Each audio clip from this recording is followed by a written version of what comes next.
Sounding exquisite.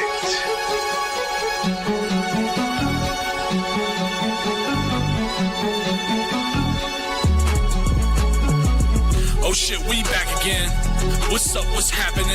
Come to the party and bring a friend. Fuck it, I'm bringing 10. Ooh, trying to chat a 10. Big boy trying to chat a 10. She said I was catchy. I said, yo, tap him in. Touchdown! Double cup, wow, I stuck smile when I puff loud. I touch clouds, catching touchdowns in my mind now, cause I'm zoned out. On a porch couch in the cloud. 2 coughs and I'm back now. 2 coughs and I'm packed out. Somebody give me a drink before I gotta sit down. I'm making hits now with a smooth style. What's up, everybody? It's your boy, Riley Puddin Peters, coming to you live with the doctor, defensive backs quality control coach, Preston Rowe. This is the Trash Talk Tailgate, and we are coming off of a mid-Saturday. Now, there's, we talked about it on our Friday prediction stream, Friday at 7:30 every week. The Friday prediction stream, we talked about it this week. We had a couple marquee matchups, some interesting side, but on the rest of them, a lot of blowouts, a lot of teams playing lesser teams. It's how it is as the season goes through. But besides that, how'd you feel about this weekend slate of games? It was good. For what we got, it was still pretty good. Had some crazy upsets. Teams Some losing breakdowns. to teams that just we did not see coming. Pretty great. All the breakdowns, dude. All the Yeah. breakdowns. Mm-hmm. Speaking of breakdowns, that's what you're here for us. Yeah. To give you some breakdowns. Mhm.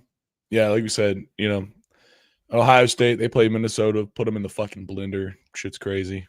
They're just First big really game. good. They've They given are. us no reason to think that they're not the number one team in the country. They just put you in a chokehold. They're like a boa constrictor. They get out to pretty big lead, and then they just suffocate you. Yeah, no, That they fucking defense is legit. at the end, they run the ball just well enough. They throw the ball just well enough. It's hard to stop.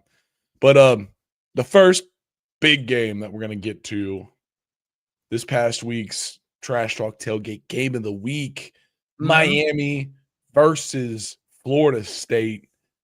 And this scoreline does not say how this game was. No. Florida State put 19 up at the end of the game. Within the last 10 minutes of the game, they tried. They almost made, they tried to make a comeback. Give them whatever love you want for that. But It was Miami, 28-3 at one point. it was 28-3 for a while. Yeah. It was 28-3 for 10 minutes probably. A good 5 minutes left in the third, and then a good 5 minutes into the fourth, it was fucking 28-3. But I think we just talked about Ohio State putting teams in the chokehold, and I think you see the same thing from Miami, and they have the added of having Carson Beck, who they trust. Not that I do, but Mario Cristobal trusts him. No, they trust him, and they do. They take deep shots, man, and those things are dangerous. It's like shitty run. Holy shit, that ball's going deep. Well, so Florida State, you do have to give them credit for this. They sold out against Miami's run game, and they were able to stop Mark Fletcher, and they were able to kind of stifle their run game. They only averaged 3 yards a carry. But to Miami's credit, I think they kind of anticipated that. Florida State, they used a lot of run blitzes. They loaded the box.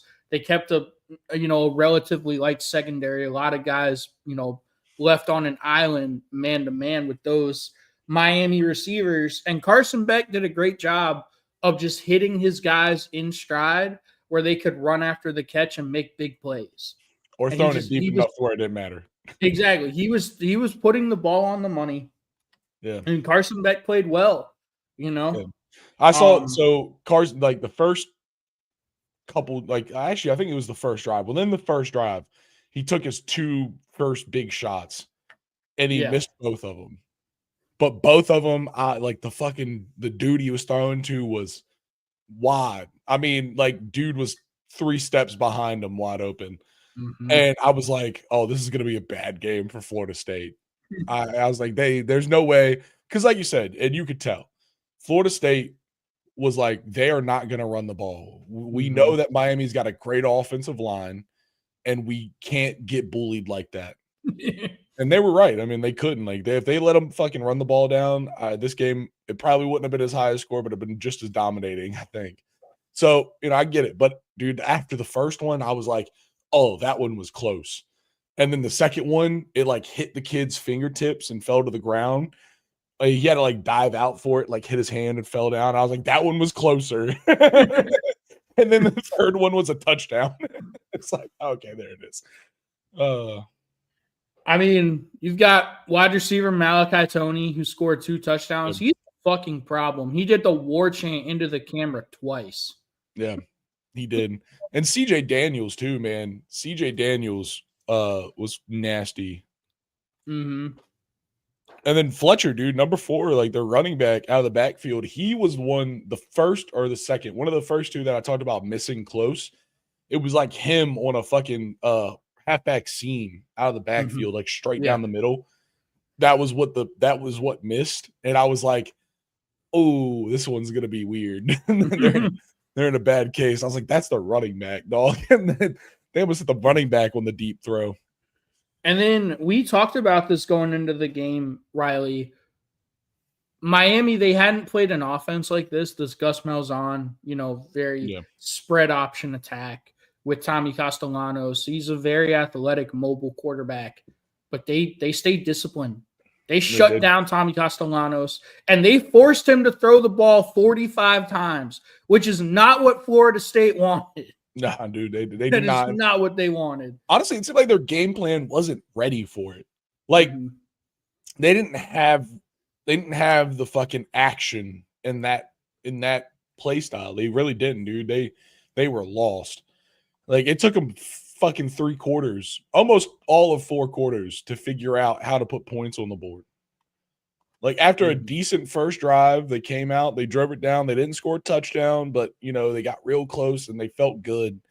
And then they came back, they 3-and-outed Miami, and then just a nothing burger from their fucking offense. I mean, Miami dialed in off of the shit they saw on the first drive.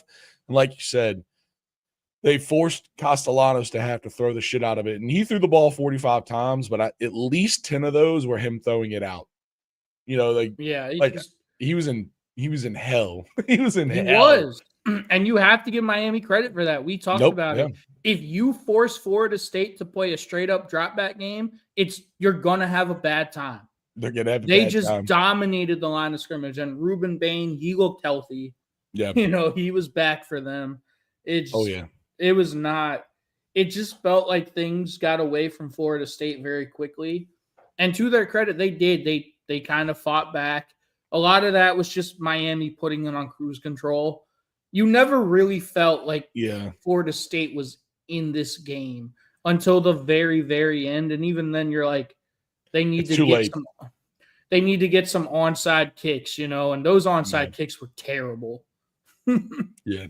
I mean, it was too late. It was too little too late. Yeah. But in the truest definition of that shit that I've ever seen. But I gotta say, I think it's something that I am worried about with Miami is that cruise control. Because I felt like they were fucking they just when they flick it on, it's way too much, dude. I think they should just fucking take out their starters more than they should like cruise control the way they did, because they let up points quick. And it was like stupid shit. And you're like, you can't. Once you get to like once you're playing ACC championship and into the college football playoffs, or you're playing the best teams and you're not playing, lesser opponents, that shit is gonna kill them. I'll fucking timestamp this one to make sure I have this. Yeah. They're gonna get murdered, because at the end of games, when they think they've won, they haven't. And they do it sometimes in margins that I think are sketchy, like 14-point margin. And sometimes they're putting the cruise control on in like the entire fourth quarter. Nah, dude, you gotta be tight. You gotta be tight. Once you're playing the big dudes, they're gonna fuck you up. Yeah. But Miami, I mean, they look good, man. Like, just despite everything you just said, they look really good. Oh yeah, I'm They talking look about like, them putting cruise control at the end of the game because they're winning too much. yeah. That's, you got to be good to get there. I think they just got to. That's the difference between a national championship team and a playoff team. That's what we're talking. Miami's a surefire playoff team at this point, I think. They are, unless they just completely shit the bed, which they have done under Mario. Mario looked good, man. Like, Mario didn't make dumb decisions like we've kind of known him to do in the past. Just mind-boggling game management and clock management and field position decisions, punting in your own territory, stuff like that. Like, just stuff that you're just like, bro, what are you doing? Yeah. Mario hasn't done those things. I think he really has made a conscious effort to learn from those mistakes of his past. Obviously, the biggest one is not kneeling on the ball against Georgia Tech. Yeah. The one that's always going to haunt him. Yeah, exactly. And, you're right, dude. I think he's done a great job of overcoming all that stuff. Yeah, I mean, this is the most belief I've had in a Miami team probably, like, in my lifetime. I mean, I was conscious life. Yeah, in my conscious life, like 2001, I was 4. We were 4. Exactly. We were not watching college football then. But they look good, man, and it looks like their lines of scrimmage are a real fucking problem. We've talked about it. They have the best offensive and defensive line in the country. Yeah, I don't think that's a debate now.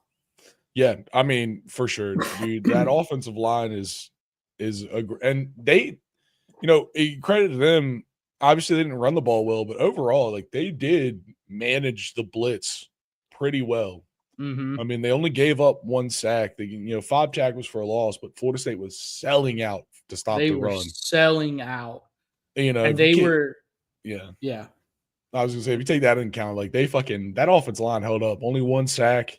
Mm-hmm. Not a lot of crazy pressure on Beck, and so it's impressive. They just seemed like they were in control of this game from the jump. Because Carson Beck, he only threw the ball 27 times. If you're a Miami fan, you're happy with that. Like, I think that's kind of the realm that you want to be in as a Miami fan, and that's not running the ball well. So I think this, but I mean, again, man, you have to give credit to Florida State. I know, they're 0-2 in the ACC now. That's what fucking sucks for them. They had this great start, obviously the huge win against Alabama, but now what do you really have to show for it? Because you're 0-2 in the ACC. Yeah, dude, you put yourself in a weird situation to try to do anything successful. I think you're exactly right, dude. They did this kind of unbelievable thing, but now they put themselves behind a magic 8 ball that I don't think they're going to be able to get out of. Mm-hmm. Yeah, dude, I agree. But, we move on. Miami looks good. Miami looks really good. All right. Oklahoma, Kent State. I mean, Oklahoma beat the shit out of Kent State.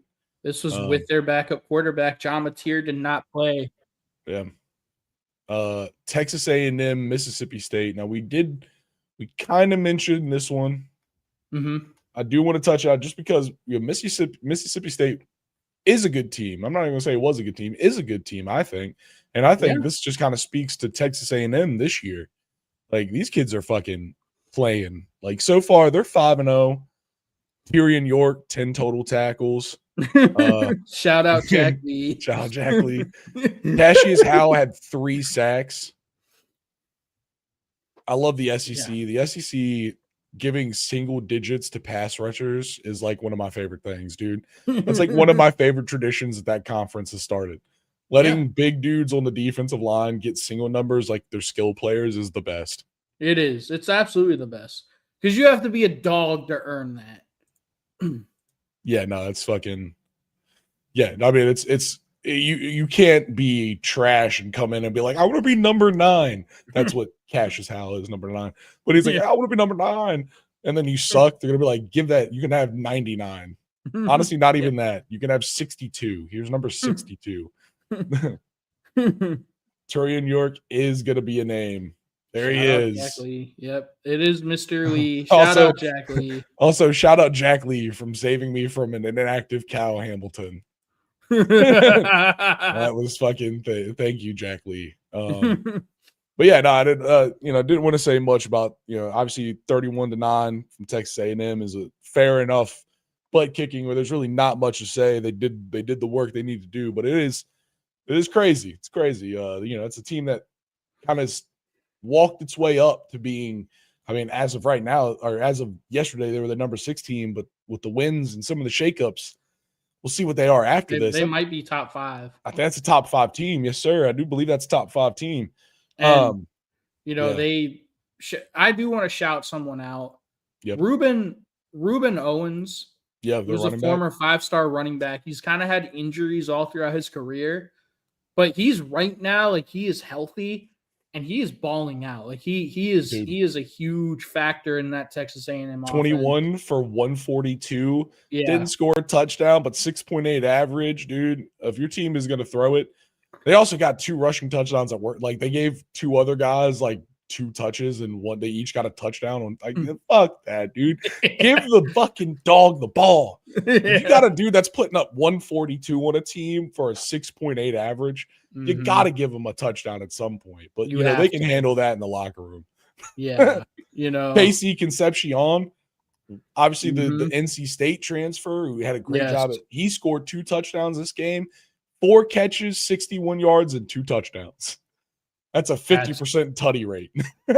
That's ridiculous. That's a crazy stat line. Like, honestly, yeah. Marcel Reed, I've had questions about his ability to read defenses, but right now they're not asking him to do too much. He's very athletic, and it is very much one read, and then if it's not there, you potentially take off. So, it's like one read and a check down. That's a lot of it. It's like they really put in the check down series for them, which I think is interesting.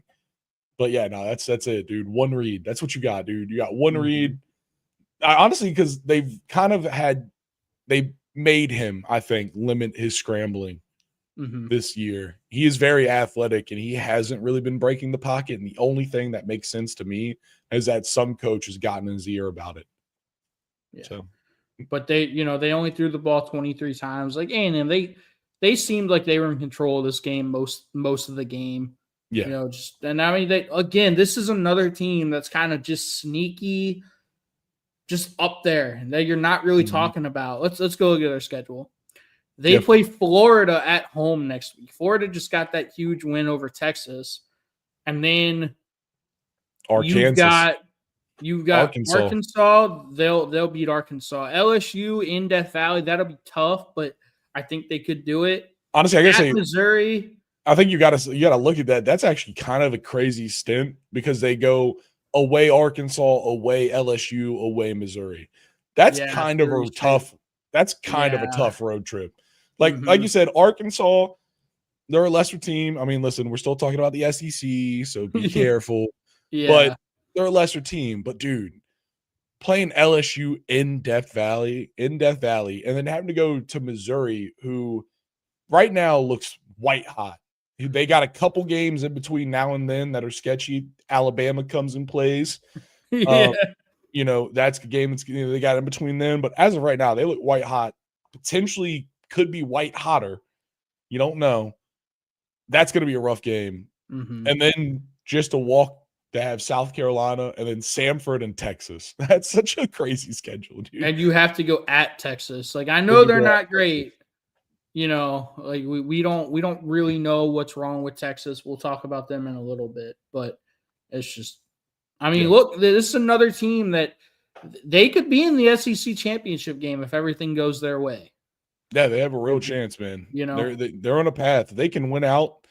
Dude, if they can win out, I think there's no question. But if they can win, like, they only drop like one of those games, they'd be. I think they're still right in it. Yeah. Yeah. Speaking of teams that are not still right in it, let's talk about Penn State absolutely collapsing to the before this game winless UCLA Bruins.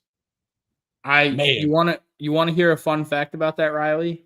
Let's hear a fun fact. Penn State is the first top 10 team to lose to an 0-4 team since 1985. That's fun. Yeah, that's crazy. What a stat. What a stat. It's ridiculous. I mean, you have to ask yourself this. Did the Oregon loss break them? Because think about it. There was so much hype coming into the year for this Penn State team specifically. Now, personally, I didn't buy it, and I think I've been proven right about that. You know, I spent all offseason kind of shitting on Penn State. A lot of people got mad at me for it. But I think last year was the better team. Anyway. Yeah. You've got all this hype, all these expectations, and then this build up to this Oregon game that you really did not play well in offensively for 3 quarters. You had 109 yards of total offense in 3 quarters of football against Oregon. And you were still able to rally, and you lost in double overtime in a heartbreaking fashion at home. Yeah. Did all of the pressure and all the expectations just kind of drain them? Like, you put so much into that game that it was just hard. It was a cross-country trip. You have to go out to the Rose Bowl. And did it just drain them? Did it mentally and emotionally drain them? Because they came out and they were flat as shit. That's it. Yeah. There's no clear nail to get hit in the head by the hammer than that right there, dude. I think you nailed it. I mean, really. And UCLA, not to keep kicking them in the balls, but they lost their coach. And honestly, dude, their interim head coach, I mean, this was he found a system, man. Like last week, they played a tough game against Northwestern. They lost 17-14, which, losing to Northwestern sounds bad. But if you look at the previous other games they played, like they lost 43-10. They lost 33-23. They lost 35-10 to teams. All right, Utah's a little bit out of their caliber, but UNLV, New Mexico, Northwestern, those are relatively even teams. And so to see them go from getting fucking railed to like losing by 3 points, you're like, okay, that's a jump. And then they come out and they run the ball for like 280 yards, I believe, if I'm not mistaken. 280 yards was the total. Yeah. Nico Iamaleava, I'm not going to lose this one today. Yeah. He ran for 128 and 3 touchdowns. He threw for 166 and 2 touchdowns. And he didn't turn the ball over. Didn't turn the ball over. It's the first time I think, this is the first time I think I've ever seen him not turn the ball over in a game. Penn State was down 27-7 at half. And like I said, they just came out flat. It just seemed like they were out of it. It seemed like they were mentally and emotionally drained from the Oregon week. And coaches talk about this all the time. You can't let one loss turn into 2 losses. That's exactly what Penn State did. Yeah. And they came back after halftime and they were kind of firing. I mean, listen, they outscored the shit out of UCLA in the second half, but unfortunately it's a 2-half football game and they got the shit out of score to them in the first. Arguably worse. So, that's it, dude. They had to surpass a 27-7 deficit in the second half. And, they outscored them 30-15, but that's not going to beat 27-7. I saw a bunch of people making the joke that Penn State got confused thinking that this was the actual Rose Bowl. Yeah. They're like, oh shit, dude, this is going to be a hard game. Yeah. Oh man. So I mean, dude, UCLA had 39 minutes of possession. That's insane. They played keep away. They did. Like I said, dude, they very effectively ran the ball with Nico Iamaleava and the running back Woods and the running back Thomas. I mean, yeah, Nico had 128. Those 2 running backs combined had another 120. And here's the thing, Riley. It's just another mind-blowingly dumb decisions. It's just more. Look, Katron Allen, he had 8 carries for 50 yards. He averaged 6 yards a carry and 2 touchdowns. Why did he only have 8 carries? Yeah. Like what are you doing? Do you really trust Yeah. Drew? Like I'm sorry. I don't trust Drew Aller. I get it. They were starting to make a comeback and they made it respectable, but this game, I mean, this was bad. This was bad. And the 4th down decision to run a fake jet sweep and run Drew Aller up the middle, like up the A gap, like, and it got blown up. Like, what are you doing? Who do they think he is, dude? Lamar Jackson in Louisville? What the fuck? Like Drew Aller up the middle on 4th down. And That's it crazy. wasn't a jet sweep to like Katron Allen or Nick Singleton, like one of your big playmakers. It was to Trevor Pena, a wide receiver that you can't get the ball to anyway. Yeah. So the defense didn't respect that. They had both of those options shut the fuck down. And I don't know, man. This might be the worst loss of the James Franklin era at Penn State. Yeah. A lot of those losses, they were big. He's big game James for a reason. He always wins the games that he should. He just can't get over the hump and start upsetting some teams that are on a very similar tier as Penn State, or maybe a little bit better. But this was bad. That's why I say, man, that Oregon loss crushed them. Yeah, they fucked them up. It beat them twice.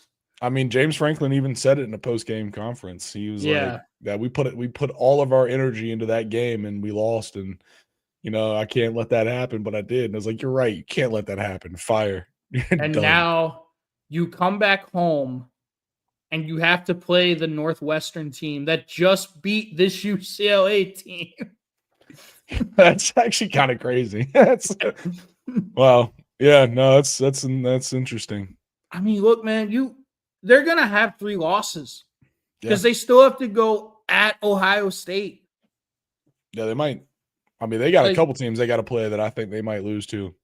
At Iowa is always tough for them. Just at Iowa in general is kind of Indiana, dude. Yeah, like this. I am really curious, Penn State fans. Like, how do you feel about James Franklin right now? Because I've seen a lot of them say we're done with him. Like, it's time to move on.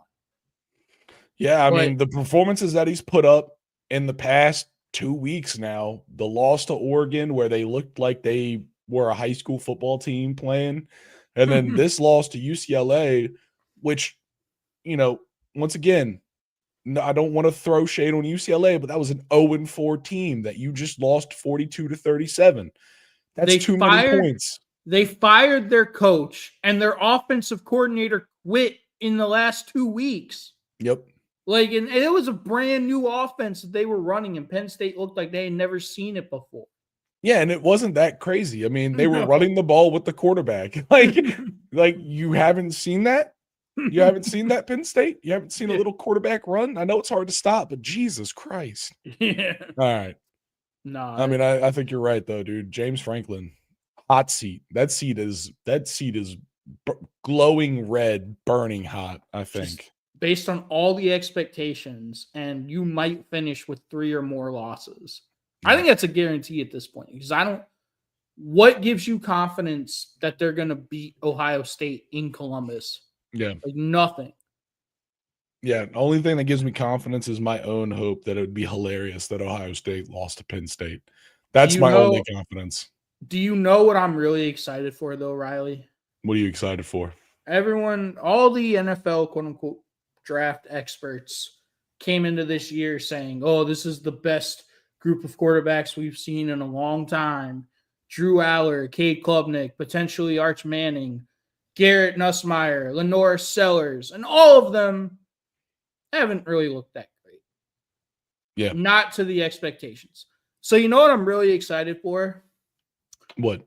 I'm really excited once the season ends, all those so-called experts are going to talk themselves into why Drew Aller should be a top 10 draft pick. And he's going to get a GM and a head coach fired. It happens every year. Dude, it happens every year, dog. It's either going to be Drew Aller or Cade Klubnik. Someone's going to talk him in. Someone's going to, It's going to be both. Y'all, dude, for sure. Get him out of here. Yeah. I wonder which one goes to the Saints. I'm just kidding. They shouldn't. Speaking of teams that shouldn't, Texas, they lost to Florida. This was another, I mean, back to back, and talking about it, but like, dude, these two games were like the fact that both these went down the way they did. It was like, yo, what the fuck is happening right now? Yeah. Because Florida has not looked good. No. Like at all. Florida's not good at all. Like this, Billy Napier's still going to get fired. I don't think this saved him. No. Like I still think he's going to get fired. Yeah, dude. I don't know, man. Sark, this is another team that had, Astro level fucking expectations. And at this point, they're sitting at 3-2, 0-1 in the SEC. And everyone's asking questions. Like when I don't think it's an Arch Manning problem. Like I don't think it's all his fault. That offensive line got bullied. They got dominated up front. Despite what Florida's record is, they still have a great defense. That Florida always has great defenses. It's really just the offense. 6 sacks. Yeah, man. 6 sacks and, 7 tackles for loss. Yeah, it's crazy. They got bullied up front. And it was Arch, he didn't look good, but I don't know which quarterback would look that good just being under that much hell and duress the entire game. Yeah. But even when they did give him time, he wasn't throwing the ball accurately and on time. He was dirting a lot of throws. It's like, come on, man. Just what are you doing? Like, is it time for Sark to potentially bench Arch Manning? I mean, like you said, dude, is it even Arch Manning's fault? But when he does have time, he doesn't look comfortable. Like I mean, yeah, if you spent all game getting abused, not thinking you have time, when you get time, it feels too good to be true. Mm-hmm. I mean, you've been a quarterback, dude. Yeah. You know what it's like, dude, when you're getting after it, like everyone's like, dude, we're sorry. We're trying to give you time. And that one time we get time, you don't believe it's real. You're like, no way, I actually have time. Holy shit. And then, and like, we said this a million times. Arch Manning's young. Mm-hmm. This is the shit that's the shit that he needs to learn. That's the experience he needs to have. Yeah. Like they need to get their offensive line better. But I think, like, listen, dude, they're losing football, but one player isn't going to make the difference. And one player isn't the difference. If you watch this Texas team, it isn't just Arch Manning. Mm-hmm. It is not. So with that being said, you're investing in a young player, dude. I think you got to let him play. I don't think you bench him. I think that's too much of a just a give up for like everything that all the energy that's been around him and all this and all of the investment they put into him. Like, you're putting you want him to be an SEC quarterback, dude. He's gonna take pressure. He's got to learn how to handle it. Most of the SEC quarterbacks came from somewhere else. They spent time, learning and playing, and we're seeing a real growing up in the SEC quarterback, which you don't really get to see, and I think it's, this is what we're seeing. I mean, that's it. This is growing pains in the SEC. If you want to bring in a young quarterback, if you want to bring in someone that hasn't played, if you're not NIL, and this is what it looks like, I think they're just going to take a fucking lot of heat unless you got the best offensive line. And the other thing is, to your point, Riley, the offensive line, they were getting bullied up front. Like they were getting pushed off the ball. They were getting knocked back pretty consistently. Give Florida credit for that. But the other thing is, there was a lot of mental busts on the offensive line. Florida had free runners all game, just free rushers coming, screaming off the edge, completely unblocked. And those are just mental errors. And I don't know if that is on Arch Manning for not setting the protection properly. I don't know how much power they give him in the offense to make those audibles and checks and they got to get reads. You know, he's got to have those, like the blocking protection. But like Florida was sending it, dog. 6 players. They got 6 sacks, and I think 6 players were represented in the stat line, if I'm not mistaken. 1, 2, 3, 4, 5, 6, 7 players because a couple of half sacks. So like, that's a lot, dude. That means that they're bringing fucking pressure, dude. A fucking 7 players, and a bunch of them got 20 jerseys. So, I mean, you're talking corner blitzes, safety blitzes, regular rushers. Like, I know everyone's got, he's definitely got the power to check that shit, but he's just young, man. That shit's hard to diagnose, dude. It's hard to diagnose if they're sending the fucking house. Yeah, man. And you also have to give Florida credit. Texas averaged 2 yards a carry. Now, some of that is going to be the sack yards, but still, man, like Wisner had 8 carries for 11 yards. I mean, this Florida defense stymied and just suffocated this Texas, offensive line and run game, and they made Arch's life hell all game. Also, shout out, we finally saw Dallas Wilson, this incredibly electric Florida wide receiver. He's from the Tampa area. 6 catches, 111 yards, and 2 touchdowns. Like, shout out Dallas Wilson. That's huge. Yeah, and on the Florida side, DJ Lagway, he looked okay. Like he looked like he's getting better. I he's another guy that's just young. Yeah, and I feel like he's a young playmaker. He'll find his chance. He'll find his chance and he'll make it. Yeah, dude, this is what it is, dude. This Florida team is gonna have a new head coach, and maybe the new head coach will do something crazy with them. Yeah, they got talent, dude. It's there. They did have one guy run 27 times for only 100 yards. I mean, it's 4 average, but that's a lot for a little. Yeah,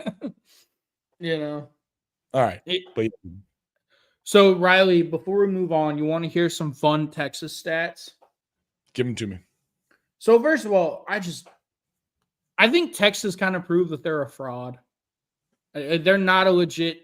Though they might make the playoff if they get better. They have to get significantly better, though. I don't think they're winning the national championship this year. I think, just their offensive line needs to really, really improve. Their run game needs to really improve. And here's the other thing. Quinn Ewers, I think, wins this game. I think Quinn Ewers potentially wins the Ohio State game. I think Texas fans owe Quinn Ewers an apology because they were ready to fucking shit. Like, they shit on him all of last year. They were calling for Arch, saying Arch is going to be so much better. Careful what you wish for. Yeah, but here's some fun Texas stats. Do you know that Texas is 3-7 under Steve Sarkisian against Oklahoma, Ohio State, Georgia, and Alabama? And I get it. Those are tough teams to beat. But those are the teams you have to beat. Those are the teams when you went out and got Steve Sarkisian, though, that's the expectation of we're recruiting at this insanely high level. We've got one of the best NIL programs. We've got all this money to throw at all these players and this coaching staff, all these resources. These are the games you expect to win. Yeah. They're also 9-15 in one-score games under Steve Sarkisian. So I've been saying this before, Riley. Is it a Sark problem? Dude, I think we both agree that it's damn probably a Sark problem. I mean, if it's not a Sark, it's a Sark problem because all of this, that's the problem with being the head coach, or that's the thing about being the head coach, right? For the better or for worse, that the program's under your control. If your offensive line sucks, guess what? That means you have one of 2 problems. Either you didn't recruit well in the offensive line or you have a shitty offensive line coach. Guess whose fucking problem that is? The head coach. If your quarterback isn't playing well, that means you have one of 2 problems. You either have you shittily recruited a quarterback or you have a shitty quarterback coach. And he is the quarterback coach.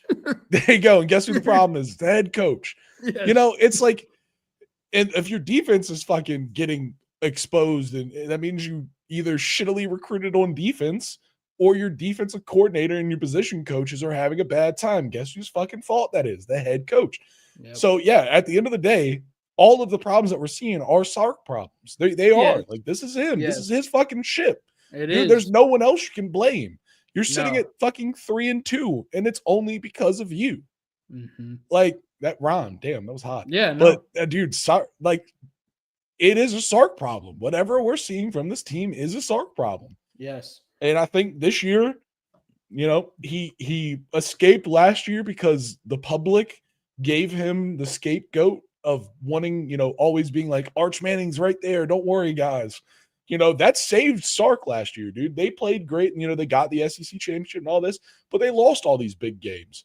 Mm-hmm. And he got scapegoated because of the public's desire for Arch Manning. And I think because of that, everyone missed some big red flags in those big fucking games. But and now here we are. But Riley, we talked about that. Remember, I said we did. We said that shit. We need to pump the brakes on Arch, because if he really is that good and Quinn Ewers is that bad, there's no reason he shouldn't be starting over Quinn Ewers. Yeah. It's almost like coaches see stuff in practice that we don't get to see. For sure. Consistent. It's almost like the coaches see those guys play more than anyone. Yeah. Yeah, I mean, it's insane, dude. You wouldn't believe it. But yeah, dude, it's fucking for sure a Sark problem. Mm-hmm. You know, is it big enough to fire him? No. We'll see. I think he deserves. So. Yeah, whatever happens. I mean, they gotta recruit their offensive line. I don't think you can fix it. Not in one year. It's definitely. I think it's a development problem. Yeah, because I mean, remember they lost a lot on the offensive line. They did. They've lost two of the best. Yeah, Jerry Brooks, who's also one of the best, and their center from last year, or was it guard? I don't know. Some interior lineman. They had another interior lineman who's very good. Yeah. And so, you know, that's 3 out of the 5 of an amazing offensive line. That's gonna hurt. That hurts. I do believe they have full starters. Like a full new 5, though. I think it's bigger than that, too. I think they're coming, if I'm not mistaken, I'm pretty sure they came into the season with a full new 5. So, like, I don't know. That's just in the era of NIL, we've seen so many teams be able to resupply themselves outside of just recruiting, and Sark has been one of those guys that's kind of, you know, in the middle of that pack, not really relying on either one. But, dude, you've got to go and replace the Bubs, dude. If you're losing round 1 talent and you're not actively trying to find that round 1 talent, like if there's any position that you're going to NIL, it's got to be linemen. I feel like skill positions are the ones that get all the money, and it's crazy to me. Now listen, I'm a lineman. We're Bub supporters here. Obviously this tune is going to come from us, but at the same time, I think it just holds true. You can go find a fast guy almost anywhere. It's so hard. The genetic lottery for linemen is so hard to hit. You got to go secure that shit before you go get anyone, dude. If you got a fast guy that can't catch, you can still win football games. You can find a way to give him the ball. It's in there. If you have an offensive line that blocks like their ass off, it's in there. Do you think Arch Manning would give some of his NIL money back so they could go get a guy like Caden Proctor to protect him? I bet he would. I mean, he's grown up with enough money where I think he would be like, here you go. Take this. I'll personally pay somebody. How much do they need? I'll have Uncle Peyton pull out the checkbook. Yeah, I mean, and I think that is another thing. I don't think Arch will get benched, at least right now, because now we've talked about it in this new NIL era. You have to consider what these boosters and what these NIL people paid for all these players. They're not paying a guy to sit on the bench.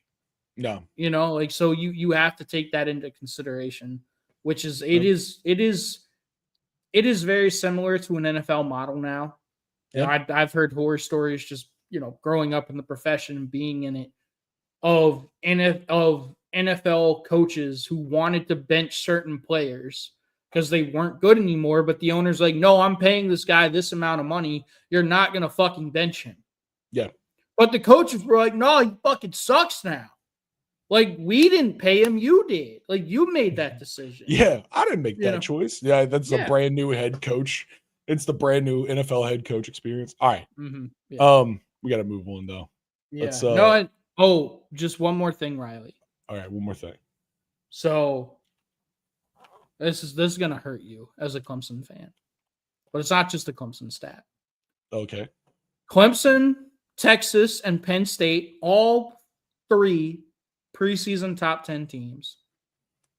They are now a combined 8-7, with 1 Power 4 win between the 3 of them. And it's Clemson who just beat North Carolina. Who spanked Bill Belichick's babysitter club. Yeah. Um, Texas and Penn State, no Power 4 wins this year. That's fucking crazy. Clemson, just barely. Yeah, Clemson just barely. All right, let's move on. Speaking of just barely, I'm just kidding. Alabama got their revenge, dude. They did. They did, dude. I mean, 30-14. Obviously, they had the touchdown, a late touchdown that made this look a late touchdown and a late field goal that made this look a little bit worse than it was. It was 14-20 for like a good portion of the second half. It was tied at halftime. And Alabama put that 6 up pretty quick. I think that was a touchdown with a missed field goal, if I'm not mistaken. I don't think it was 2 field goals. I'm pretty sure it was a touchdown with a missed field goal. But Vandy, it was crazy. We said Vandy would probably be able to score in Alabama, and they did early. They went down the field. They scored a big rushing touchdown to put the first points on the board. Bama responds. Ty Simpson played really well once again. Jam Miller, Alabama's running back. We finally got to see him. He's been kind of banged up all year. But I think the big story from this game, Riley, obviously it was a revenge game. But Alabama's defense, they gave up 14 early, and it was tied at halftime. But their defense and defensive coordinator, Kane Womack, who a lot of Bama fans have been very, very critical of, he made really good halftime adjustments. And they adjusted really well to what Vanderbilt was doing. And Vanderbilt couldn't get those yards that they could in the first half. Yeah. They couldn't consistently move the ball like they did in the first half. And I think you have to give Alabama a lot of credit for that. Yeah. And, I also got to say, I feel like it goes on both sides here. Because in the first half, dude, Vanderbilt's defense was they were playing really good football. And it just in the second half, it just wasn't the same. I mean, no. They got 4 sacks total, and I think 3 out of the 4 were probably in the first half. And it's they let 14 in the second quarter. That's big. You don't want to let that. But overall, in the first half, they were moving the ball and they were playing decent football. Mm-hmm.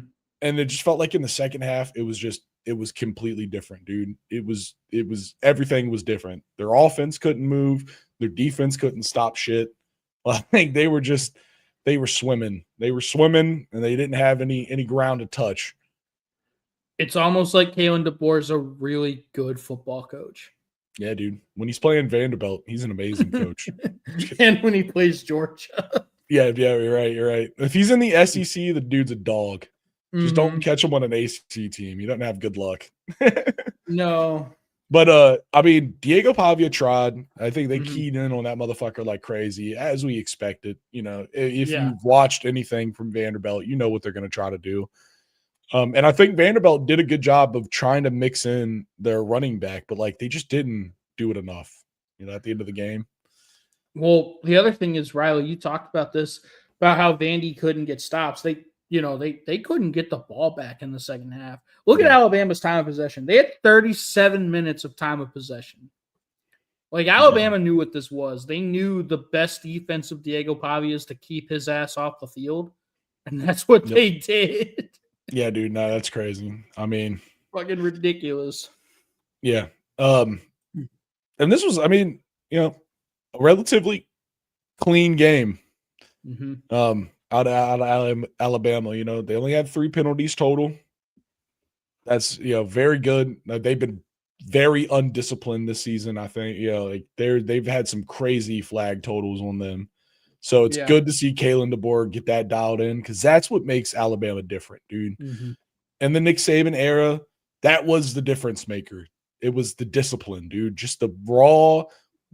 If you fuck up, you're in a problem. Nice. Okay. But yeah, no, dude, it's dude, clean game. Dude, 2 to 3 fourth down, 7 to 15 on third down. Just, they're playing their football, man. Played their football. Yeah. And they're just Alabama. Ty Simpson, he looks like the best quarterback maybe in the country. He's looked like that ever since the Florida State game. I think you could probably argue Dante Moore. John Mateer, when he's healthy, is in that conversation as well. I mean, not a lot of people had high expectations for Ty Simpson. A lot of Alabama fans were not happy to see him starting, and he's just gone out and just taken care of business. He's played really, really well, and it's a lot easier when you have that run game, when you have those wide receivers. Ryan Williams had 6 catches, 98 yards, and a touchdown. Jeremy Bernard might be the best number 2 receiver in the entire country. And you also have Isaiah Horton, the transfer from Miami. So they've got, I mean, they're right up there with Ohio State in terms of wide receivers. Yeah. As the best group in the country.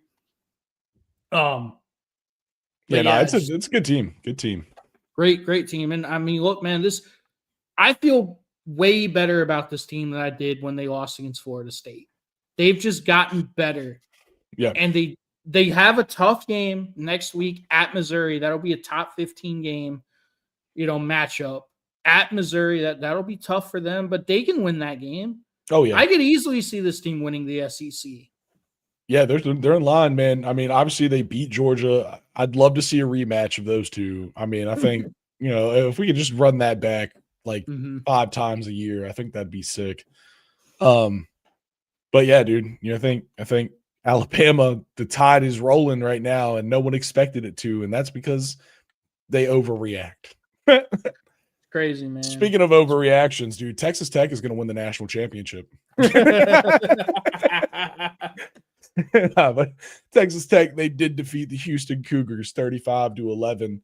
The scoreline on this one is even crazier considering that this was a battle of undefeated teams. Now, obviously, we talked about this once again on the Friday, the prediction stream, the 7:30 prediction stream we do every week.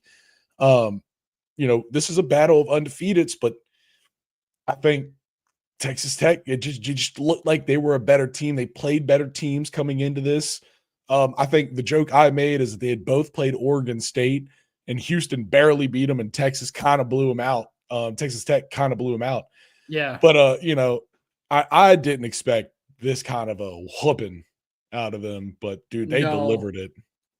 Look, man, I mean, Connor Wegman, Houston's starting quarterback, got hurt. He didn't return to the game, but he had already thrown an interception. He was 5 of 12. Zion Chris, their backup, didn't play much better. He did throw a touchdown, but it's just this Texas Tech team, they look good, man. Yeah. Yeah, dude. Nah, everyone's blowing out, dude. There's all kinds of teams blowing out right now. Yeah. But yeah, absolutely. Dude. Appreciate you, Denker. Appreciate the great commentary. Truly. But Texas Tech, they almost had 2 guys beating 100. I mean, they had one do it. They almost had a second. A wide receiver over 100 yards and another one real close. Like, this is a very multiple team. They throw the ball very well, but they can run the ball. I think they showed that against Houston. That's an effective squad. And with Iowa State losing to Cincinnati, they were ranked 14th in the country. They did go on the road and lost to Cincinnati. They did have, both their starting corners who were out. The Big 12 once again becomes which 7-2 Big 12 team is going to win enough tiebreakers to get the honor of going to play Texas Tech in the championship game. Honestly, it's going to be like 4 teams, dude, that are right there. I don't know. As we're looking right now, I think the Big 12 is molding into a Texas Tech BYU battle. Maybe. Well, they're both undefeated in conference and regular.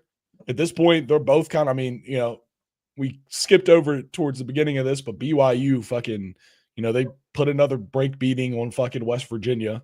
BYU's, I mean, those Mormons know how to move the football. Let's just say that.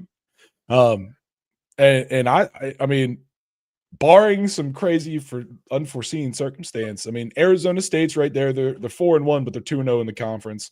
Yeah. Cincinnati, after this upset of Iowa State that we were just talking at, they're 2-0, 4-1, 2-0 in the conference. It's just who's going to soak to the win, who can soak themselves to victory against BYU. That's really it. Who's going to find themselves in that position? Texas Tech, I think they are becoming a real game changer. Like we talked about this in this new era of NIL, Cody Campbell and his NIL, the Super Soakers. Dude, the BYU Cougar Super Soakers. That's fucking hilarious. But that's just, I'm sorry, that was just Zach Wilson. He was the Cougar Super Soaker. Sorry. He absolutely was. The Mormon MILF Hunter. The Mormon MILF Hunter. But yeah, dude, Texas Tech and their oil money, dude. They're crazy oil money. It is insane. Absolutely. I did not know that, Riley. Did you know that? The Super Soaker? Yeah, who was invented by a Mormon.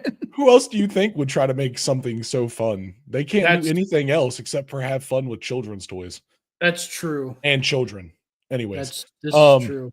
But in the new era of NIL, Texas Tech has really gone all in, and they realized, oh shit, we've got this great opening. Mike Gundy's gone from Oklahoma State. Texas and Oklahoma, they're now in the SEC. The Big 12 is wide open. And because they're all the same team, because they don't recruit at elite levels, they realized if we can just dominate recruiting and get the lines of scrimmage straight, this can be our conference. We can become the new Texas and Oklahoma of the Big 12. And Absolutely. they've done that. And I don't know if that meme is going to be relevant much longer, to be honest. I don't know, dude. I think it's always going to be relevant. That is everyone else in the Big 12. Texas Tech, they're starting to look like they're a tier above everybody else. Yeah, see, this is everyone looking at who's going to face Texas Tech. True. Big true. That's what it is. That's funny. But yeah, dude, dude. I mean, they're starting to run.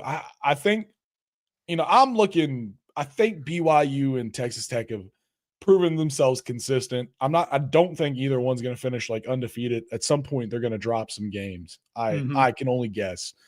But I think through the season, through the teams they've played, with the teams they've played, I think they both can show themselves to be a consistent team. I think Arizona State's also right there when Sam Leavitt balls, that kid balls. As long as they can keep him, positive and in the good mindset. And then Cincy, dude. After the upset against Iowa State, Cincy's a team that people forget. They have a crazy NIL because it's funded by a very influential pack of former NFL players. Like, people forget Cincy is fueled by the Kelsey brothers and a few others, and they do that shit. Like, they do that shit. Like, they ride or die for that team. So they're not billionaire. They don't have fuck you Texas oil money, though. They don't have fuck you Texas oil money. They do not. But they have some pretty fucking good money, and they are a really good recruiting strategy.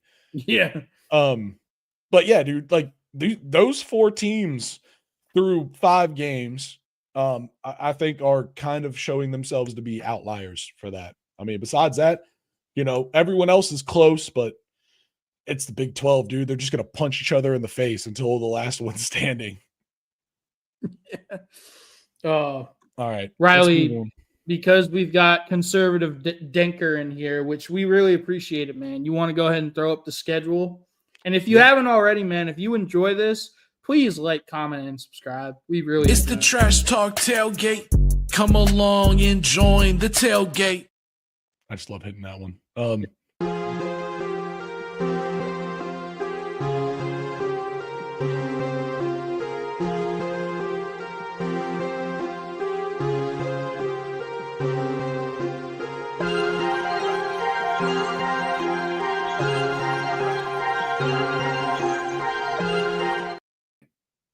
He loves the Yeah, graphics.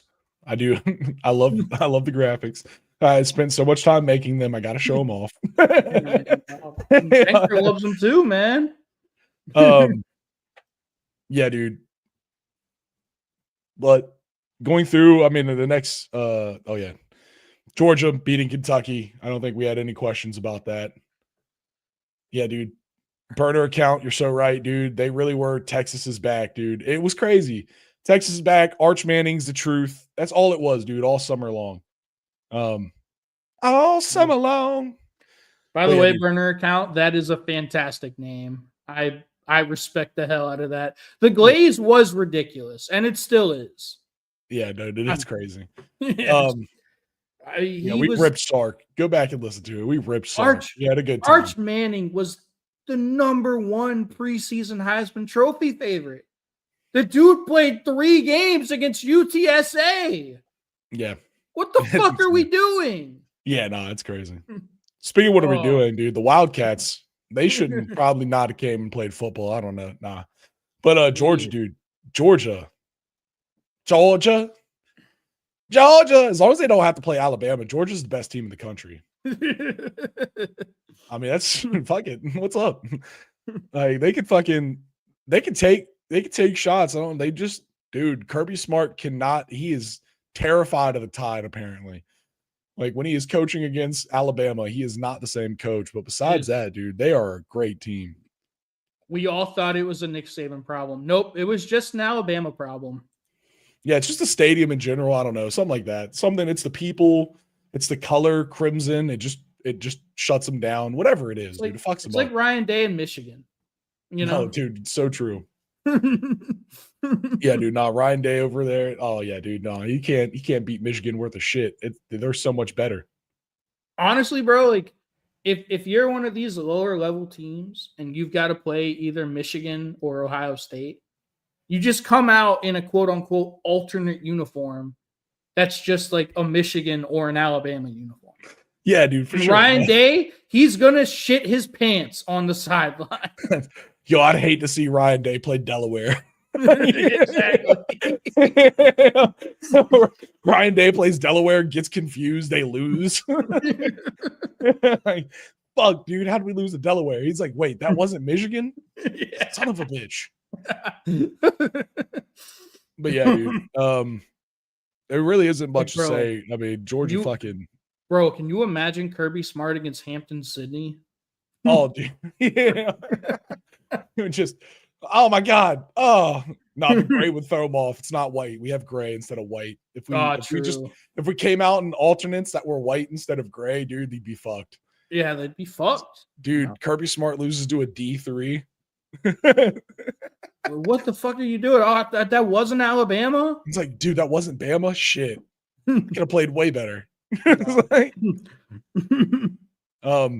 Yeah, dude. Georgia beat the shit out of Kentucky. Let's just move on. I want to talk about Cincinnati beating fucking Iowa State. Like I said, man, Iowa State, they were down their 2 starting corners, and Cincinnati, they got up pretty big and they almost blew this game. They were up 17-0 at one point in the first quarter, and then they almost blew this game and they won by 8. Yeah, I mean, it's hard to blow a game that you weren't supposed to win in the first place, but you're right. Yeah. I mean, them holding on is holding on. I will say, dude, 10 carries for 110 or 111 yards out of Pryor. That's running. That's running the ball, dude. Over 10-yard average. Are you kidding? That's insane. Yeah. And then the other thing is Brendan Sorsby played well. They didn't ask him to do too much. They just very, very game manager style quarterback, but that's what they needed. And then on the flip side, man, Rocco Beck, we've talked about him all year. He is quietly one of the better quarterbacks in the entire country. Yeah. Still did not turn the ball over. They asked him to throw the ball 48 times. That's what happens when you get down that much that early. Yep. But he played well. And I mean, he got sacked 4 times. They were under a lot of, or he was under a lot of pressure. It felt like Cincinnati had a pretty good pass rush all game. Mm-hmm. And, a lot of those misses were just him getting the ball out of his hands so he didn't take a sack. And he did a good job with that kind of pressure. Like you said, not turning the ball over, no fumbles, no interceptions. Very clean player, dude. I mean, Rocco Beck, maybe one of the best quarterbacks in this class. I mean, he's very experienced. He's going to be a sleeper, dude. We were in the era of an Iowa State sleeper quarterback, leading a team. Yeah. And we're in it. We're experiencing it right now with Brock. Mr. Irrelevant. Yeah, dude. And I think Rocco Beck has what it takes to be in that kind of category because he's very smart. He is very smart. Iowa State isn't bringing in one of the most insane teams, and he just doesn't make a lot of mistakes.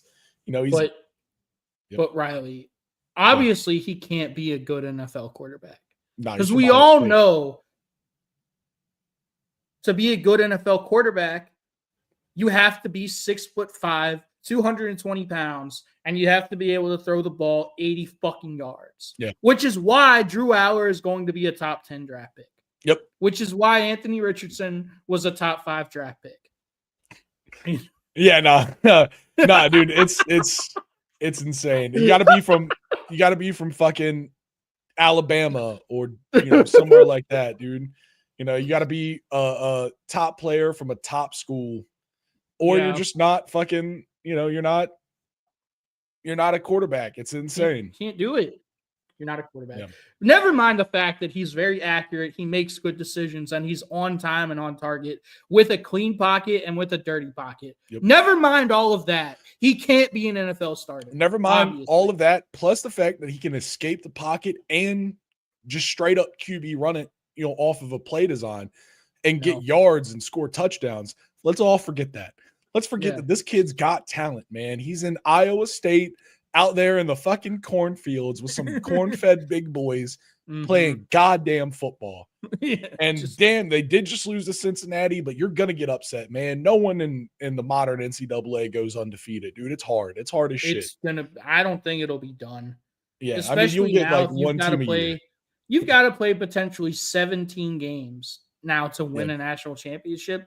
Yeah. That's damn near impossible to go undefeated, especially in today's era with NIL, where the talent discrepancy is so spread out and the talent is so just vast. Like Georgia and Alabama and Ohio State, they're not loading their rosters 3 deep with players that would start anywhere else in the country. Those days are over.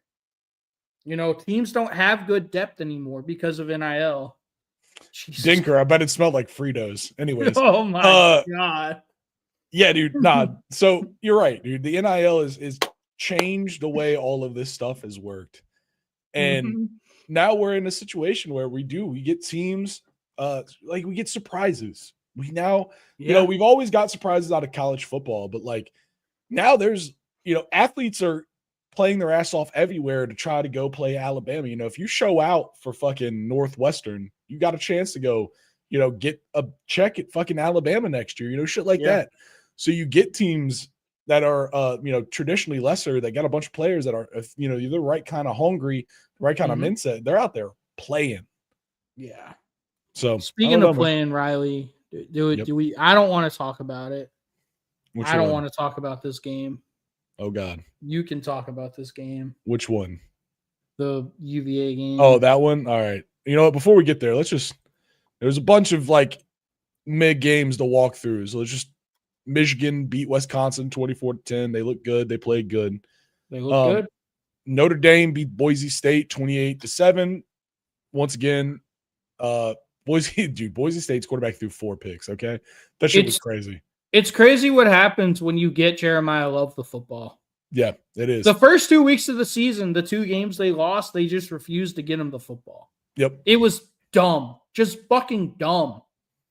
Yeah. And it's crazy to think how different a team Boise State is without Genty. That's just a testament to how great of a player he is. Yes. Illinois, they give it to Purdue. I mean, Purdue put up 27, but it was kind of a weak 27. It took a whole game to do it. UNLV, it's hard to guess Oh yeah, Maryland did lose to Washington in the fourth quarter. That was funny. That was their first loss. But let's talk about this game. Yeah. Let's go talk about the University of Virginia Cavaliers versus the Louisville Cardinals. This was an insane game, dude. Take out whatever personal preferences, biases. This is one of those crazy games where if you go look at the stats, Louisville should have won this game, right? They had more yards, dude. 383 to 237. They had the time of possession, 32 minutes compared to 27. But 2 turnovers to none to UVA. And there, turnovers, only man. there, yeah, you see it. There it is, dude. There's the reason why. Both of those turnovers, one of them, they were in plus territory, driving the field pretty good. It was early in the game. It was a 4th and 1, and they put the ball on the ground on a toss play. It was a 64-yard scoop and score touchdown for the UVA defense. By the way, UVA defense scored 14 of the 30 points.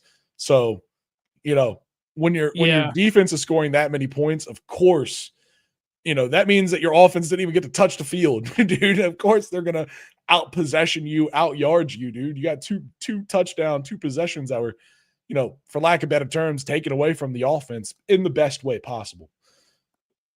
But yeah, dude, UVA is, I think, 5-1 now, which is crazy. 3-0 in they're the gonna ACC. make a bowl game. Their schedule is fucking Charmin soft. Like it's ridiculous how soft their schedule is the rest of the way. It's the back end of the they're ACC. gonna make a bowl game. I mean, you've got at UNC that looks terrible. Washington State, that might be a good game. At Cal, that'll be tough with the travel. Yeah. Wake Forest, who just beat Virginia Tech, my team. This was Wake the Forest worst is weekend for me. A Tech loss and a UVA win. Those are always terrible. At Duke and then home for Virginia, and then they go to home to Virginia Tech. To play them. Louisville. UVA is going to make a bowl game. I think there's no question about that. Good for Tony Elliott. I think he might have saved his job. I think this one really does it. I mean, beating Florida State was crazy, but this is a cementing win, dude. Louisville was 4-0 coming into this game. They're a good team, very good team. Yeah. I mean, Tony Elliott's got us 3-0 in the ACC, and I think it took him so long. I think we talked about this last week. I'm going to give this pretty much the same spiel I gave last week, but it took so long to rebuild this team from the shitty state he got it. And now, dude, Jamari Taylor, I said it this week, he's 16 carries for only 68, 4 average, but that kid is slippery, dude. He breaks tackles. He gets the yards when he needs to get the yards. If you need to get 3 yards, he's going to get fucking 3 yards. There's no doubts. There's nothing, they're a team that plays inspired. They're a perennial underdog. It feels like, we were 4-1 coming to this game. I think Louisville was 4-0, and we were an underdog, and people were almost ranked UVA versus unranked Louisville, and Louisville was considered a favorite. That's disrespectful. And this is the exact team. Tony Elliott is the exact coach to bring that energy, and it's been a long, you don't see a lot of these. Next year is probably going to be terrible because of UVA doing great this year. That's just the schedule. That's the cycle for programs like UVA. But with that being said, dude, this year they're taking advantage, and it's nice to see. I will say this for Louisville. I think they ran away from the run a little bit too early. Isaac Brown was averaging, over 5 yards a carry, but he only got the ball 13 times. You can't rely on Miller Moss to throw the ball 40 plus times. No. In a game that you're in. They were in the game the whole game. Yeah. It was very much back and forth. You have to establish the run game. And they got away from it. So, I feel like Louisville probably blew this game more than I don't know, UVA dude. won it, but still, 5 give UVA sacks credit. and 7 tackles for loss from UVA's defense. I don't know, man. I don't know if that's a blow in a game. They played well. They did. 2 turnovers, 5 sacks, 7 tackles for a loss. Louisville did have 9 tackles for a loss, only 2 sacks, but 9 tackles for a loss is big out of them. They were selling out to stop the run, but that's what you have to do when you're playing this UVA team. Also, Jack Lee, I'm so sorry about Maryland. Malik Washington is a really good quarterback, but they lead the nation in drops, and they were up 20-0 at one point, and then they just stalled out. They could not sustain drives when they absolutely had to, and Damon Williams and Washington made them pay. That's a good football team. It's a very good team. You know, very good team. Maryland, they absolutely blew that game. So, all right, Riley, is it time? Well, we did the other thing, didn't we? I guess we got to run the whole one. Not all of them. We got to run all. All right. Got to run all of them. Actually, hold on. Let's check first.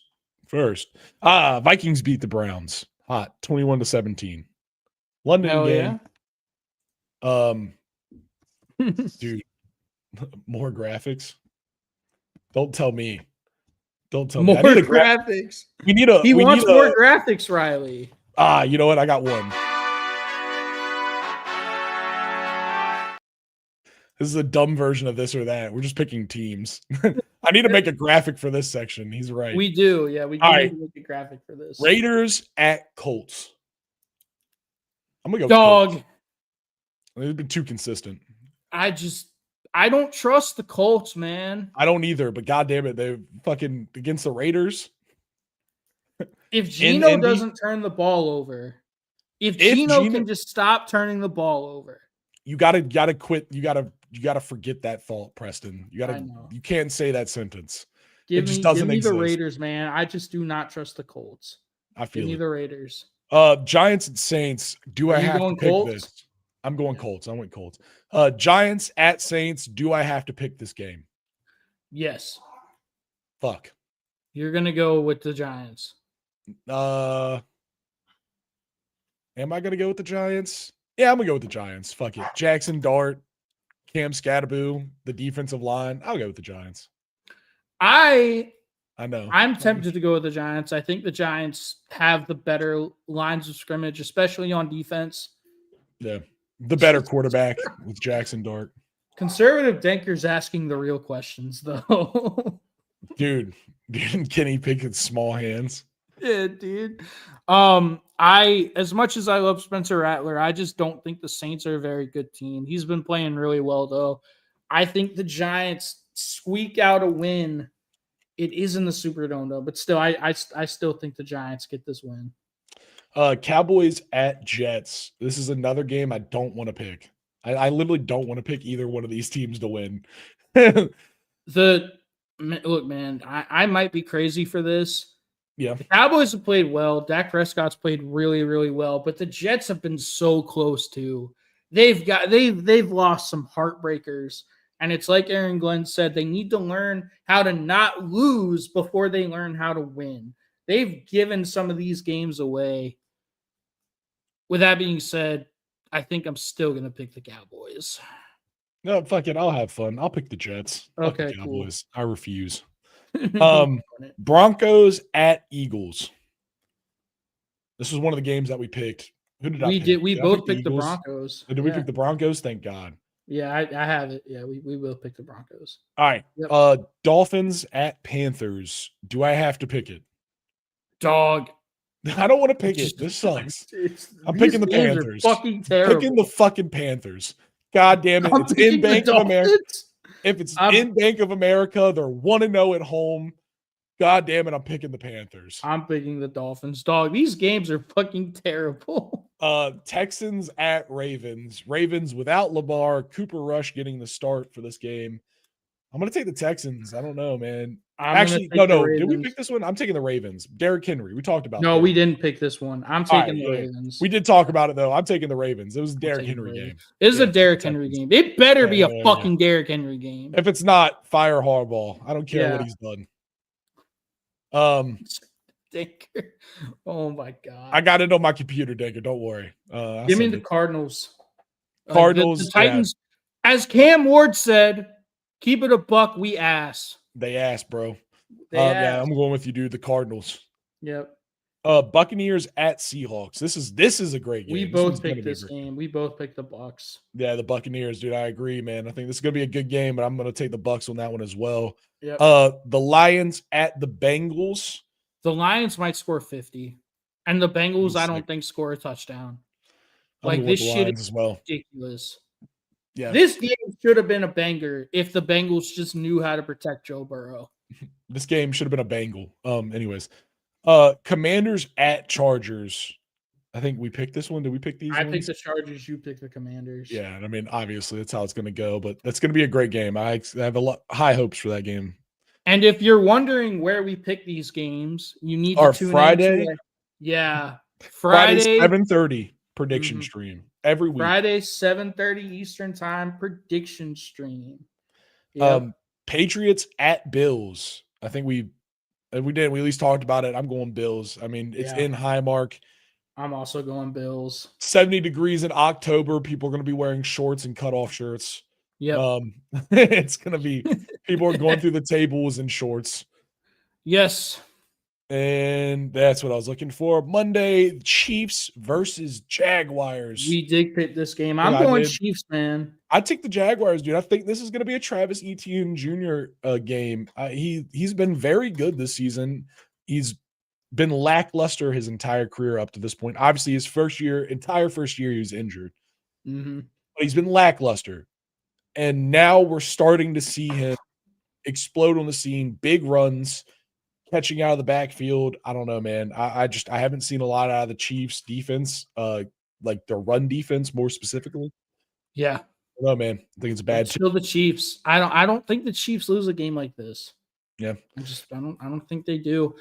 Yeah. Well, Riley, I think that's it. That's it. Everyone in the chat, we very much appreciate it. If you have not already, please like, comment, and subscribe. Absolutely. And check us out on all social media at Trash Talk Tailgate everywhere. Please come find us out. Decker, enjoy this last graphic. We're getting out of here. Peace.